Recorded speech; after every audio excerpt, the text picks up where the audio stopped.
Caracol Radio. Historias del mundo. Diana Uribe. Buenas, les invitamos a los oyentes de Caracol que quieran ponerse en contacto con los programas. Llamar al 245-9706, 245-9706, consultar la página web www.diana-uribe.com o el correo diauribe@hotmail.com, diauribe@hotmail.com. Hoy vamos a ver de cómo Japón se abre a Occidente.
La vez pasada estábamos viendo cómo el poético y maravilloso periodo Edo se ve abruptamente interrumpido después de 3 siglos de ensalzarse en su propia cultura, de consolidarse, de ritualizarse, hasta formar un gran, profundo y poderoso inconsciente colectivo, que es la esencia del alma de los japoneses.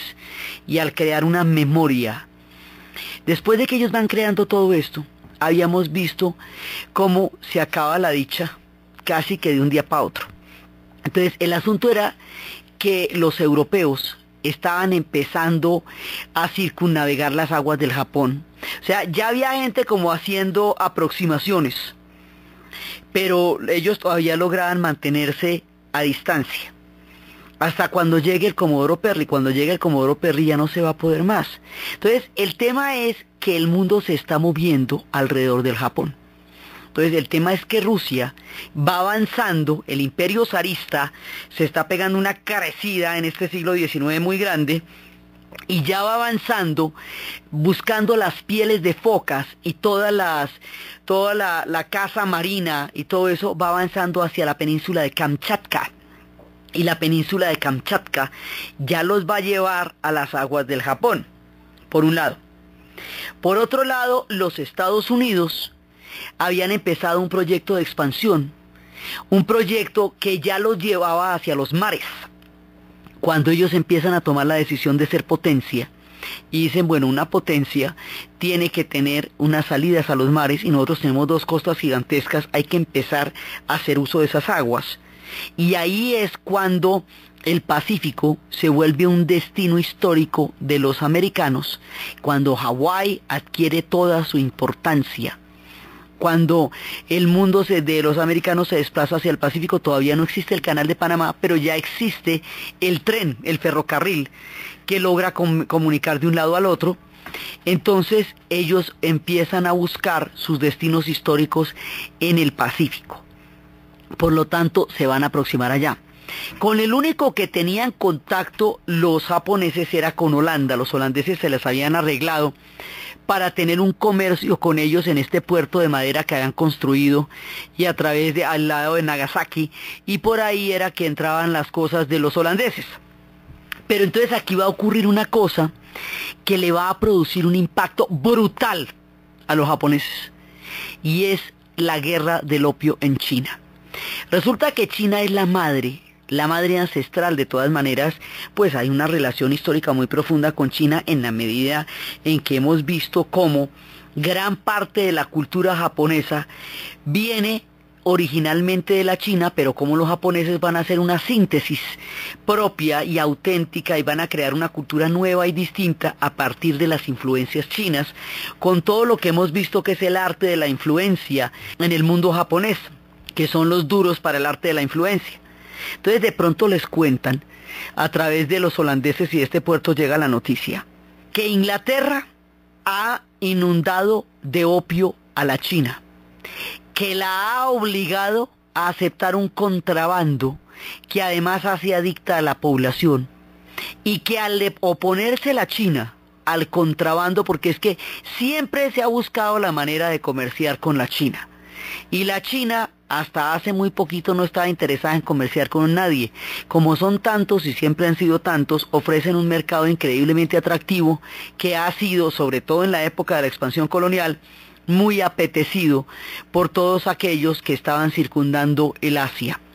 Pero resulta que a los chinos no les interesaba nada, según le habían manifestado a Jorge III ya hacía par siglos en una carta diciendo que ellos no les para nada sorprendía que Inglaterra los quisiera conocer, pero que ellos no tenían nada que buscar de Inglaterra y que si los conocieran no los entenderían. El tema es que los ingleses, como no logran un comercio con los chinos, imponen un vicio para crear un comercio, y que el comercio sea el vicio, o sea, el opio. El opio tiene una sustancia que reemplaza las endorfinas, las opiáceas, y eso produce una adicción muy rápida, porque las endorfinas son las sustancias que permiten que el cuerpo pueda tolerar los cambios, el frío, el calor, el hambre, y también son las sustancias del placer. Cuando las opiáceas las sustituyen, el cuerpo no las está produciendo porque hay una sustancia que las está sustituyendo, de manera que si usted no la consume, el cuerpo queda sin endorfinas. Esto es como un bebé 7 mesino pues fuera de la incubadora. Entonces es muy muy adictiva. Entonces de esa sustancia, el opio, van a llenar de matas de opio, de contrabando de opio que sembraban en la India, lo van a llevar hacia la China, y como los chinos se oponen, porque esto es un contrabando, porque no genera divisas y porque hace mucho daño a la sociedad en ese momento, pues los ingleses no tienen ningún inconveniente en declararle la guerra a los chinos, esto es guerra de toches, pelea de toche con guayaba. Pues le ganan la guerra a los chinos, porque a ver, y entonces después de que le ganan la guerra a los chinos, los obligan a abrir los puertos, los obligan a comerciar con ellos, los obligan a abrir Shanghái, y además les quitan Hong Kong para que vaya viendo. Entonces, a ver, mejor dicho, si me va a pegar no me regañe, aquí qué pasó, ¿cómo así, Y después ponen un letrero en Shanghái, en uno de los clubes, que dice prohibida la entrada a los perros de a los chinos en China. Cuando los japoneses saben eso, se paran de los pelos y dicen, estos son unos bárbaros. Para ellos los occidentales son bárbaros, en el sentido griego de la palabra. Los griegos consideraban bárbaros a todos aquellos que no hablaban griego y que no compartían su cultura. Si los griegos que quedaban en el Mediterráneo pensaban así, ¿cómo te parecen los japoneses, que están al otro lado del mundo, aislados hace más de 3 siglos? En principio habían cerrado el Japón porque los europeos les parecían bárbaros, porque les parecían gente que tenía unas costumbres muy complicadas. Los extranjeros quieren propagar creencias malignas para engañar al pueblo, robar nuestros valiosos recursos y finalmente deportarnos del país. Entonces, es lo que ellos piensan, pero no es que es lo que están viendo. Donde quiera que se metió el colonialismo, despedazó los pueblos. Entonces, ya se los habían pillado tempranito, por eso habían cerrado el Japón.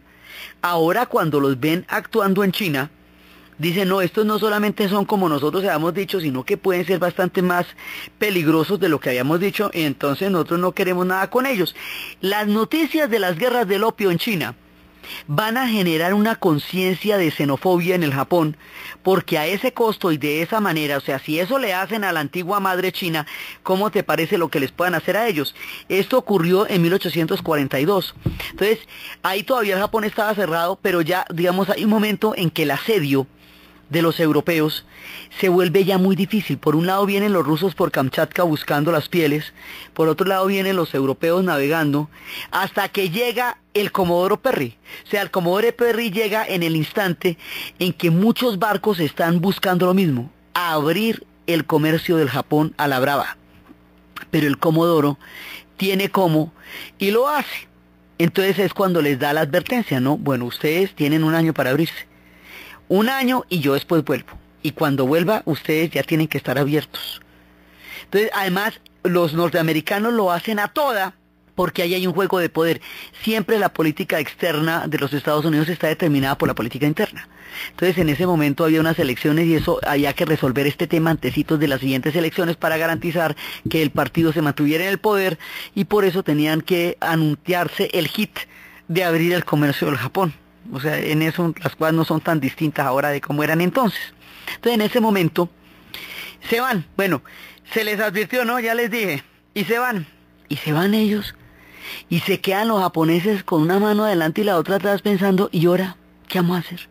Entonces, ¿qué pasa en ese año en que se fueron los americanos y los japoneses quedan abocados a una realidad histórica que ya es incontrovertible? Inclusive los americanos le dicen, mire, y eso que a usted le parece terrible que estemos acá y nosotros quedamos los buenos, porque nosotros no queremos ni tierras, ni influenciar su cultura, ni nada, solamente comerciar con ustedes, pero los europeos que vienen detrás, esos sí quieren apoderarse de todo, porque es el estilito de ellos, porque el colonialismo se apropia de un pueblo, chupa sus recursos, lo pone a funcionar para los intereses de una metrópoli que no son los intereses de ese pueblo. Desprestigia a su población, la discrimina, la hace despreciarse a sí misma, la divide a través de los diferentes pugnas internas que tenga, los explota y le saca todos los recursos. Pero además dice que los está civilizando, ¿sí me entiende? Si el colonialismo es una cosa brava, y los japoneses están empezando como a enterarse de qué es lo que significa ser colonizado. Y la China fue colonizada, violentada, abierta, invadida. A la China le caen todos. Y la voracidad colonial que en ese momento tienen Inglaterra y Francia no tiene límites. Y los Estados Unidos están en plena expansión. No es un proyecto colonial, por lo que le digo, porque no quieren, ellos mismos fueron colonia. Entonces, como ellos mismos fueron colonia, pues no quieren que otros pueblos convertirlos en colonias de ellos, porque eso es un contrasentido de lo que de la nación americana. Pero sí quieren comercio y lo van a lograr, a lo bien o a lo mal. Eso es lo que les preguntaron a los japoneses, que es bastante más de lo que le preguntaron a muchos otros pueblos donde directamente les entraron. Bueno, pero se van y se queda esta gente aquí. ¿Qué es lo que se quedan pensando ellos? ¿Qué van a hacer? ¿Qué pueden hacer en una circunstancia como esta? He ahí el gran dilema del Japón.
Aquí pasa una cosa.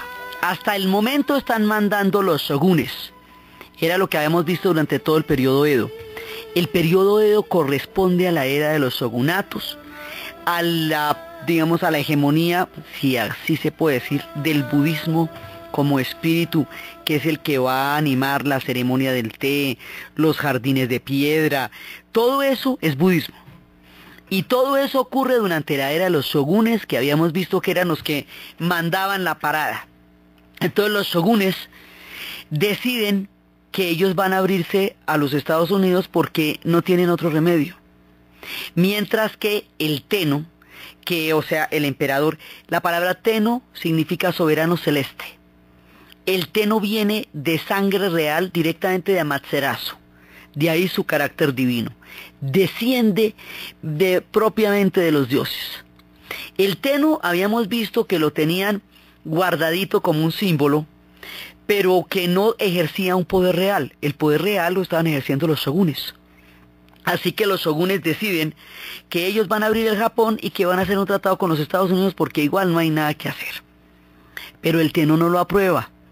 El Tenno dice, no vamos a dejar entrar a los extranjeros porque los extranjeros traen todo lo que les comentamos.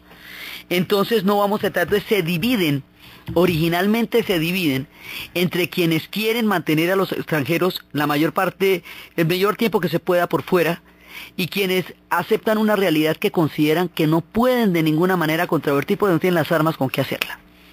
Entonces, esto hace que haya una serie de movimientos que se opongan a la decisión del shogunato de haber abierto el Japón, y que además, como el Tenno no reconoció el acto de apertura, entonces hay quienes consideran que eso no es ni siquiera legítimo, porque ¿cómo va a ser legítimo si el Tenno no lo reconoce? Entonces va a haber patriotas que van a ser reprimidos por los mismos shoguns, porque los shoguns no pueden permitir que haya rebeliones cuando han tomado una decisión, pero es que ya están adentro. O sea, no es una cosa que podamos discutir, ya están adentro. Entonces, en ese momento, claro, en unas áreas muy particulares, no es una cosa, digamos, en todo caso, ellos pudieron escoger mal que bien en qué condiciones se haría esto, y no fue una cosa así como tan bárbara como la que pasó en China. Fueron pues, digamos, los tratados comerciales, pero de todas maneras, pues ya están, ahí ya están. Entonces, esto va a producir una división entre el shogunato y el Tenno. Y eso hace que haya incluso actos terroristas que ataquen a los extranjeros por considerar que la presencia de los extranjeros es del todo indeseable en el Japón. Pero los shogunes no pueden permitir que haya este tipo de actos porque los shogunes se han comprometido, el shogun se ha comprometido con los Estados Unidos a abrirlo, entonces no puede hacerse loco con los ataques que le hagan ni a los gringos ni a los ingleses, no pueden permitirlo. Entonces, ¿qué pasa? Que al reprimir a aquellos que están levantándose en contra de los extranjeros, van perdiendo cada vez más popularidad los shogunes, porque sienten es que están matando a los mismos suyos por una causa que la gran mayoría del pueblo japonés encuentra totalmente legítima. Entonces, a medida que se va produciendo este proceso, se va perdiendo la legitimidad del shogun y se va haciendo cada vez más importante la figura del Tenno. El Tenno aparece como una figura cada vez más sólida y cada vez más representativa y que produce más adhesión y más japonesa que el mismo shogunato. Entonces, el periodo Edo termina, toda esta transición es el final del periodo Edo. Mientras se ponen de acuerdo para la foto y deciden qué vamos a hacer con esto. O sea, el periodo Edo es desde cuando cerraron el Japón hasta cuando lo tienen que abrir, pero como el proceso de abrirlo es paulatino, entonces esto todavía es Edo, mientras están tomando la decisión, y como el periodo Edo es fundamentalmente un periodo de shoguns, son los shoguns los que toman la decisión histórica a pesar del desacuerdo del Tenno.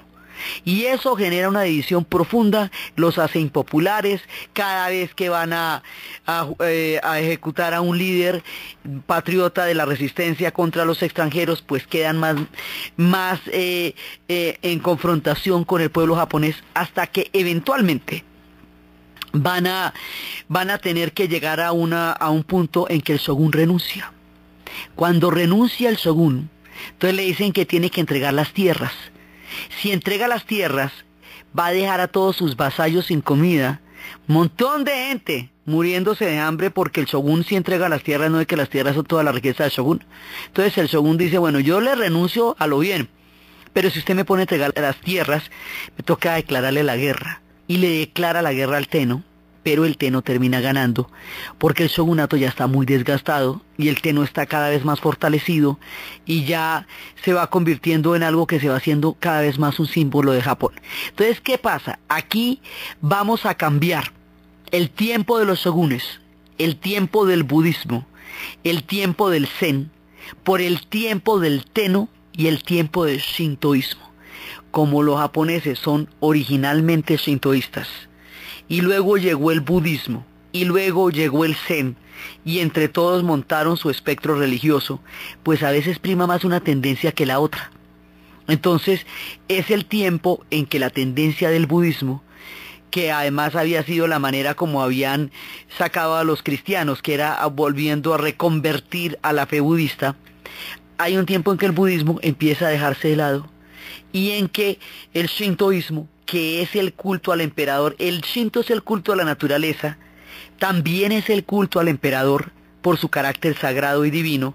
Entonces ahora se enfatiza mucho más el carácter de culto al emperador que el de culto a la naturaleza. Digamos, se hace mucho más evidente y más contundente el culto al emperador. Al quitarse el budismo de encima, el budismo dulcifica y el budismo produce compasión. El shinto no. Así que las cosas ahora son bastante más rudas, van a ser más tesas. Entonces, finalmente, el shogun renuncia, pero además pierde la guerra. Y al perder la guerra el shogunato pierde la predominancia en la historia. Japón se va a unificar alrededor del Tenno. Los shogunatos de todas maneras implicaban unas especies de señoríos y de señores feudales, entre comillas, ya no van a existir. Entonces aquí se va a producir una transformación gigantesca, porque en este momento se va a unificar todo el Japón. Aquí, cuando terminan los shogunatos, en el shogunato existía el aborto y el infanticidio. Al prohibirse en esas prácticas durante la era del Tenno, la población del Japón se va a hacer mucho mayor y ellos siempre tienen el drama de que no pueden albergar el número de gente que hay en la isla. Entonces empiezan a hacer las deportaciones, ellos lo llaman migraciones, digamos, por cuenta del Estado. Las migraciones consisten en que cogen una porción de población y la van a mandar después para el Brasil y la van a mandar después para el Perú. Esas migraciones son sumamente tristes porque como ellos son seres únicos, de culturas únicas, que no tienen referentes en ninguna otra parte del mundo y no van a volver a sus tierras, ellos van a padecer muchísimo este exilio, tal vez más que cualquiera, por las características tan particulares de la tierra de donde vienen, y es de esas inmigraciones y de esas épocas que terminaron llegando japoneses al Valle del Cauca, más adelante, dentro de esa misma política buscando la tierra del paraíso y todas esas cosas que veíamos en las películas de Palau y esas historias. Viene de toda la política de migración. Lo que pasa es que había países con los que se hicieron convenios gigantescos, como es el caso de Perú, como es el caso de Brasil y como es el caso de los Estados Unidos. Por eso es que tienen unas poblaciones japonesas tan grandes. Entonces eso también pasa. O sea, ya en el momento en que cambia la correlación de fuerzas, cambia la estructura de la sociedad del Japón. Y el Tenno empieza a plantearse una modernización. Entonces el Tenno, que se había opuesto a los extranjeros, ahora es el Tenno el que tiene que abrirse, porque ya están ahí. O sea, mejor dicho, nadie les estaba preguntando, ya están ahí. Cuando se dan cuenta que ellos de verdad no pueden eludir este problema de la historia, ahí es cuando le digo que se dan cuenta que les va mejor uniéndose que separándose, y se ponen de acuerdo para la foto. Todo esto pasa mientras toman la decisión. Entonces cuando toman la decisión y ya se define el juego del poder en el Japón, es la era del Tenno. Y la era del Tenno ya es una unificación de todo el Japón alrededor de una columna vertebral, alrededor de una piedra angular que es el emperador. El emperador empieza a mandar de verdad. Y ahí es cuando se produce la unificación total del país. Se acaba lo que llamaríamos, entre comillas, el feudalismo japonés, porque se va a dar el proceso de la formación de un Estado en el sentido moderno de los Estados, cuando empiezan a crear esa política de espejo para modernizarse de manera tal que los americanos y los demás y los europeos sientan que ellos son un pueblo moderno, que tienen los mismos códigos que ellos y por lo tanto no se sientan tentados a invadirlo de mala manera. Todo para evitar que les pase lo que le pasó a China. Porque lo que le pasó a China es la pesadilla máxima y la quitada de Hong Kong mortal pa'l pecho. Se la quitaron a la China durante 99 años, se la devolvieron recién en los 90. Entonces los japoneses viendo esto dicen, no, aquí lo que pasa es que hay que ponernos en las recontrapilas, porque si no nos ponemos las pilas, esto se va a poner como se le puso a los vecinos, y como la China lo rodea por todas partes. Entonces ahí es cuando lo van a hacer, pero no lo van a hacer a la manera de Shogun, lo van a hacer a la manera del Tenno. Y la manera del Tenno es única y particular, como todo lo de ellos.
Entonces lo primero que hacen es limitar la entrada de los extranjeros. Esos son 40 kilómetros alrededor del puerto que abre, no más. Limitar las condiciones del comercio. Y empiezan a mirar cómo son los extranjeros, que les resultan completamente insospechados. Imaginen que los extranjeros, dicen ellos, se aprietan las manos y se las mueven de arriba a abajo 3 veces. Y así es que se saludan. Y también se dan besos, por ejemplo, a las mujeres les besan dizque las manos. ¿Cómo le parece? Y se dan besos en las mejillas ellos y todo para saludarse. Muy raro, ¿no es cierto? Pues rarísimo, porque no es que los japoneses no se tocan. Ellos se hacen venias, pero ellos no tienen un contacto físico público de ninguna manera. El contacto para ellos es intimidad, no más. Ellos no se tocan en la calle para nada. Entonces, esto de que haya que apretarse las manos 3 veces, para arriba y para abajo, si les parece muy chistoso, ¿sí? Todas las costumbres de los extranjeros les parecen sumamente raras, la manera como se hablan, cómo se relacionan, cómo se miran. ¿Cómo le parece que pueda aparecer un japonés criado en el mundo de las islas flotantes, de los distritos de Gion en Kioto, de la ceremonia del té? ¿Cómo le parece que a un tipo de estos le van a aparecer los gringos? Pues extraterrestres muy raros, de todas maneras, y los europeos, gente tan rara. Se hace sobre todo 3 siglos que no ven a nadie de ellos, entonces más raras les parecen sus costumbres. Entonces van a llegar allá y empiezan a relacionarse con Occidente. Y ahí es cuando les cuento que van por todas partes del mundo, buscando cómo funciona el mundo para saber cómo se modernizan ellos y cómo se transforman ellos, y cómo van a aceptar estos nuevos cambios.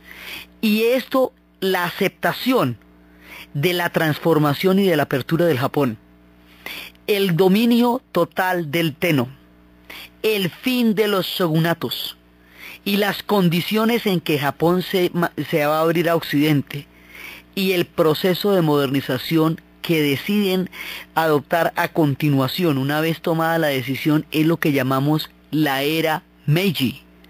Hasta ahorita estábamos terminando el periodo Edo.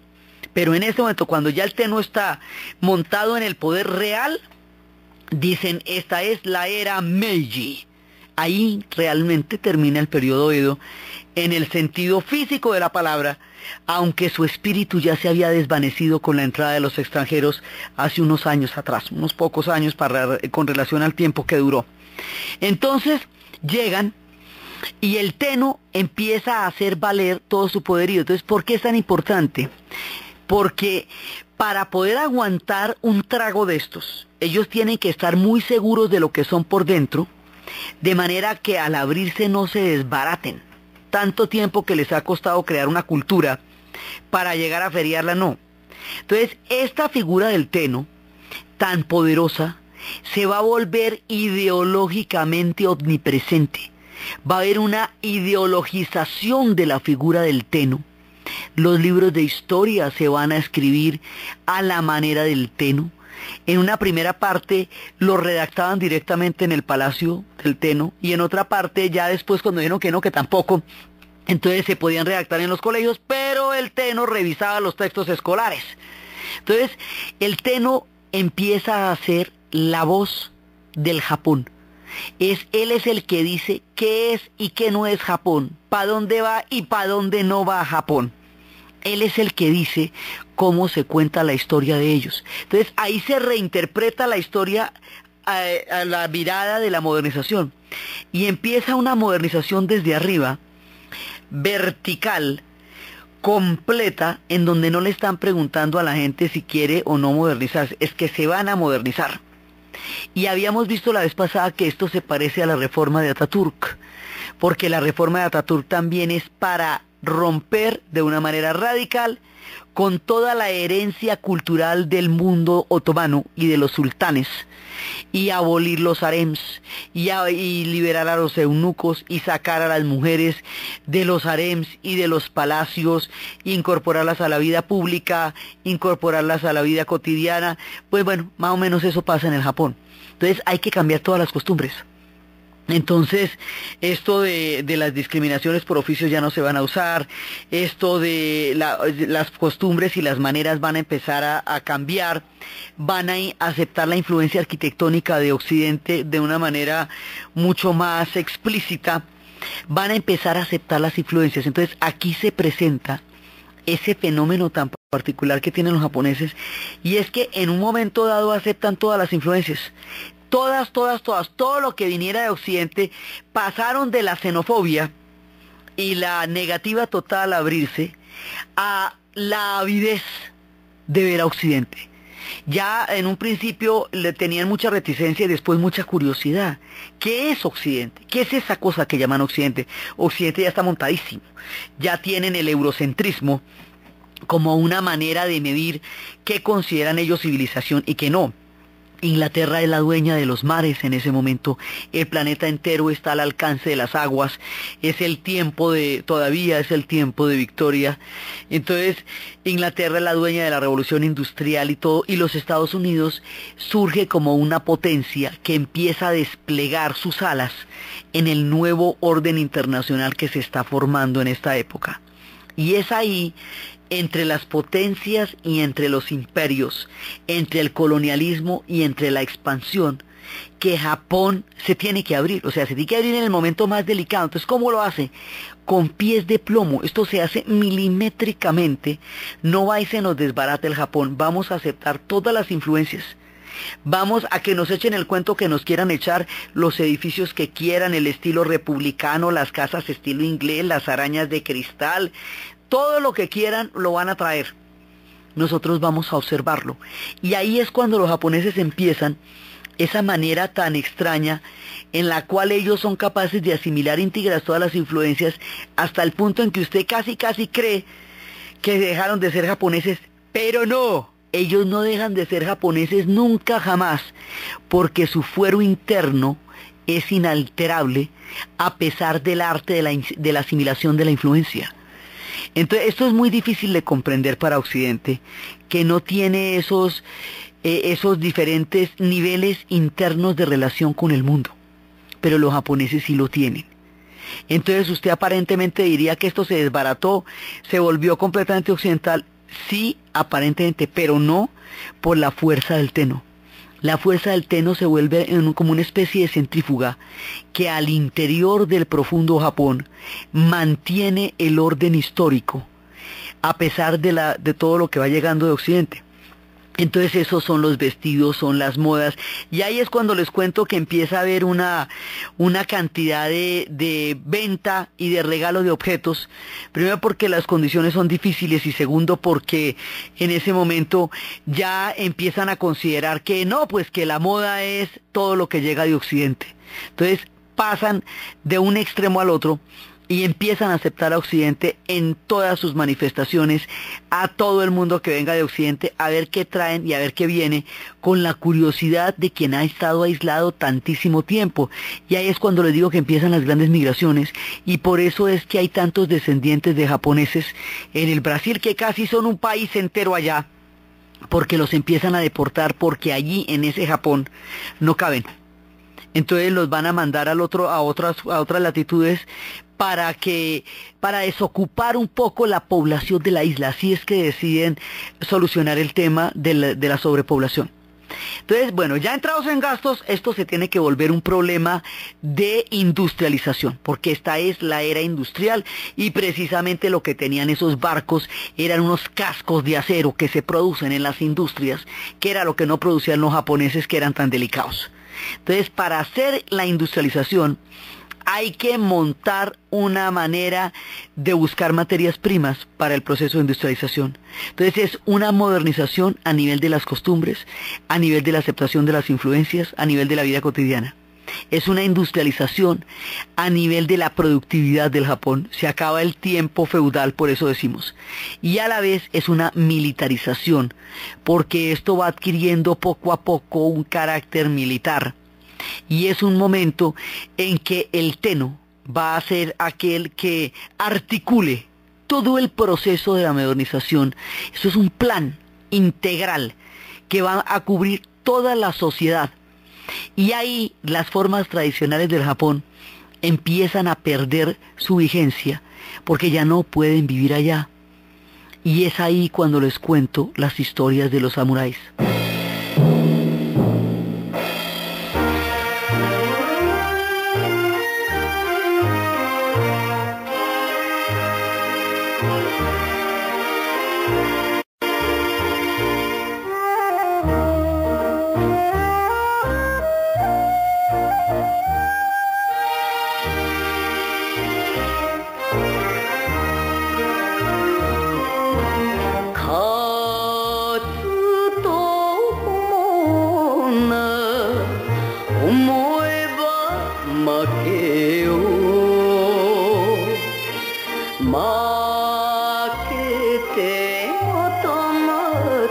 Al acabarse los shogunes, al tener que entregar las tierras, sus vasallos, los kashin, quedan sin tierras también.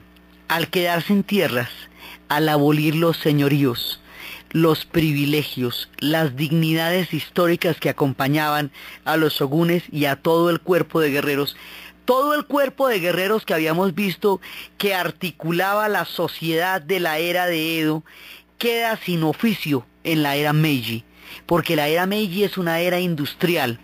Lo que se necesitan son ejércitos profesionales. Y al necesitarse ejércitos profesionales, ya estos guerreros del Bushido no tienen ningún papel en la era Meiji. Se vuelven dinosaurios, su tiempo se termina. Ya se palidece la era en que ellos significaban toda autoridad y señorío en el Japón. En ese momento es cuando les cuento que los pensionan, lo cual es sumamente triste. Y luego les quitan la pensión, lo cual ya es patético.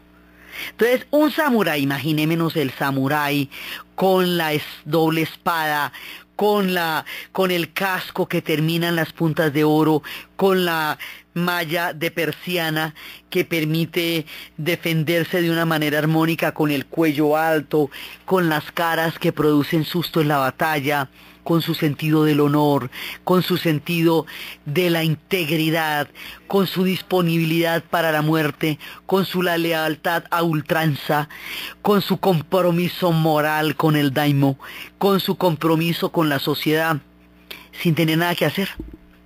¿Qué hace este tipo ahí? Al lado de las siderúrgicas, al lado de los soldados profesionales, al lado de los ejércitos que están usando armas de fuego, este es un hombre de espada, estos ejércitos que están creando miles y miles de personas que marchan al mismo tiempo y al mismo compás, cuando los samuráis tenían una estructura clánica ancestral.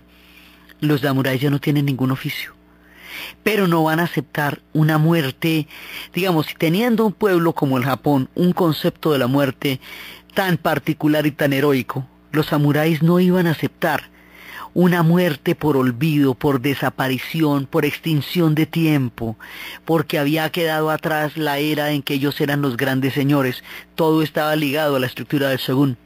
Entonces ellos dicen, bueno, esto hay que hacerlo a lo bien. Entonces hay una película con John Wayne que se llama El Pistolero, y es una película en la cual John Wayne se convierte en el último vaquero del pueblo porque llega la era del petróleo y llega la era del automóvil, y entonces los caballos ya están siendo reemplazados por los Forte, y el pistolero es una reliquia en el pueblo. Todo el mundo le pide autógrafos, la prensa quiere su biografía, las mujeres con las cuales ha estado por hambre también, por conseguir billete, venden la biografía con los secretos del hombre.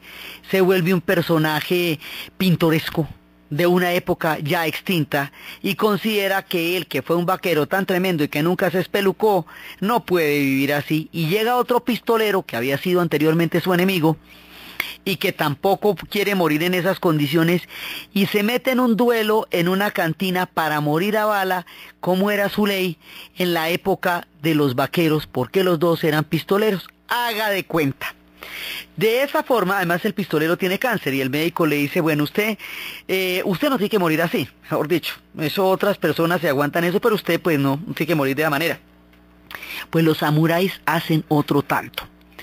Si la cosa va a ser de ese tamaño, si la historia no tiene marcha atrás, si el honor ya no vale, si su palabra no lo es todo, si los ejércitos profesionales han reemplazado el concepto de honor que ellos tenían en la guerra y en la lucha y en la batalla, entonces ellos van a morir peleando, como tiene que ser.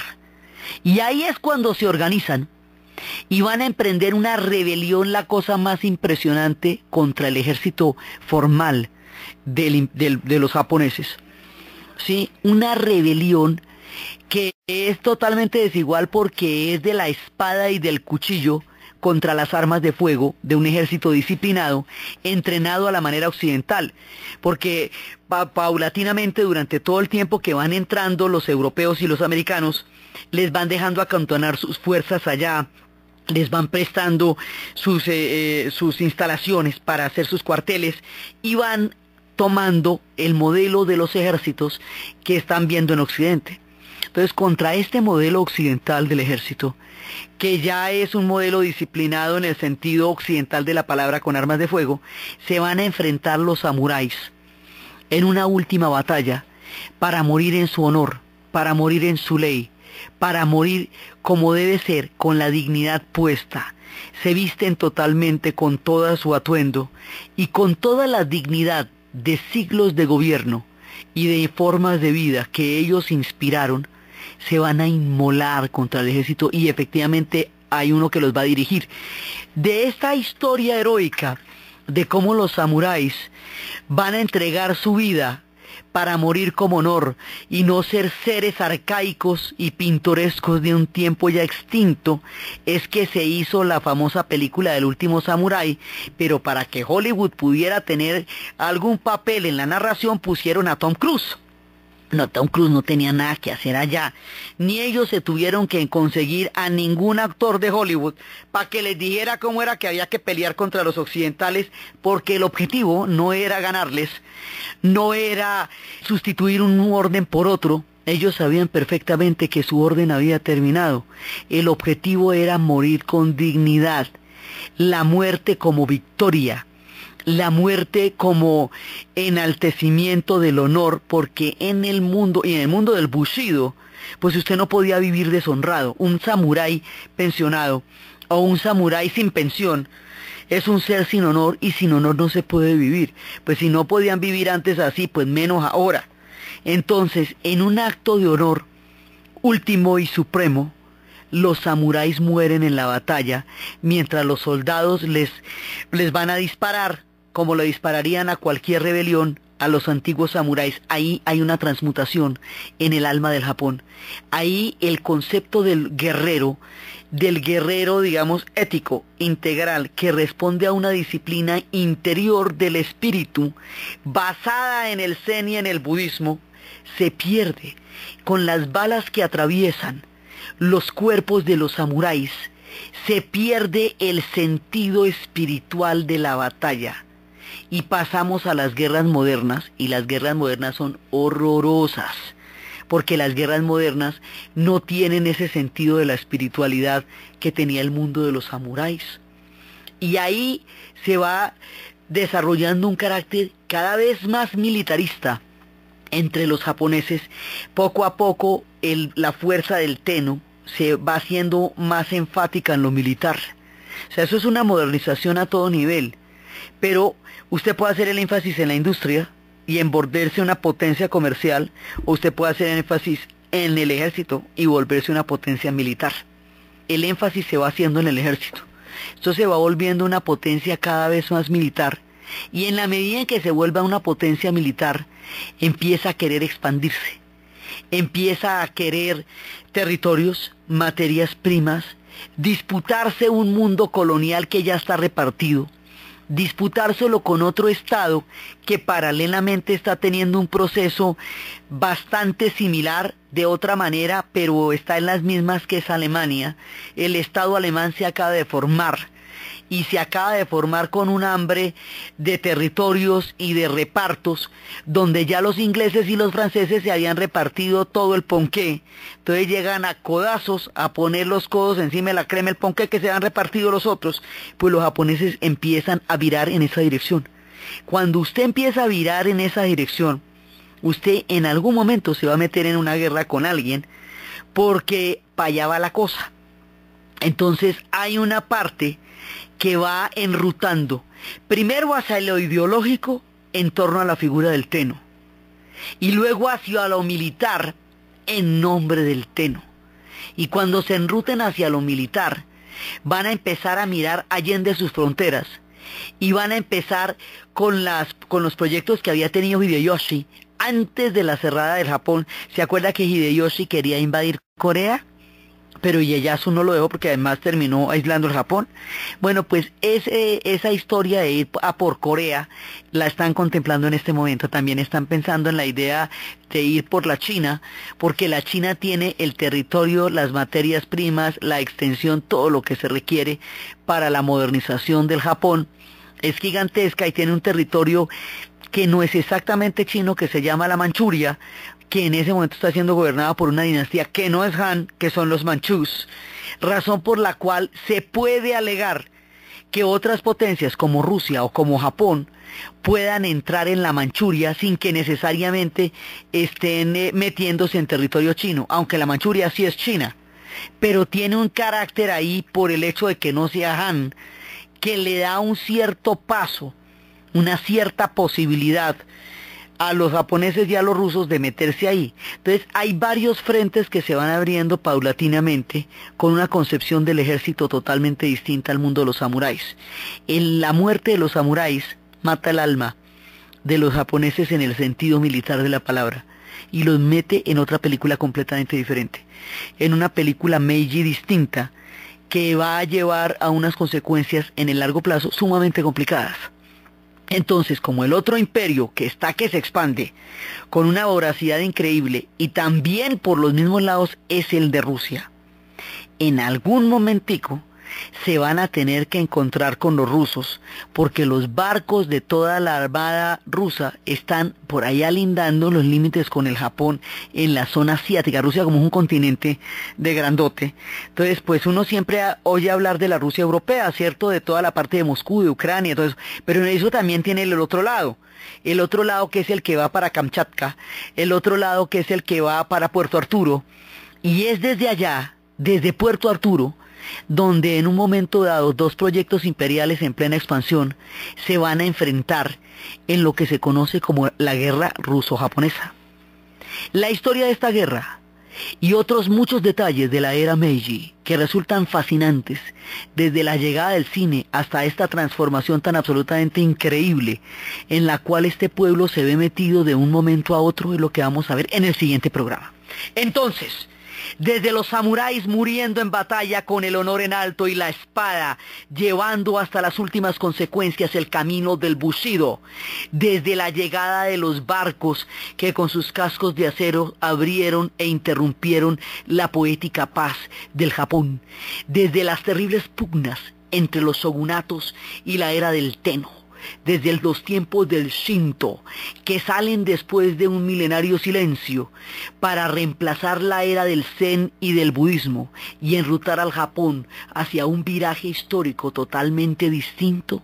En la narración, Diana Uribe, en la producción, Jessy Rodríguez, y para ustedes, feliz fin de semana.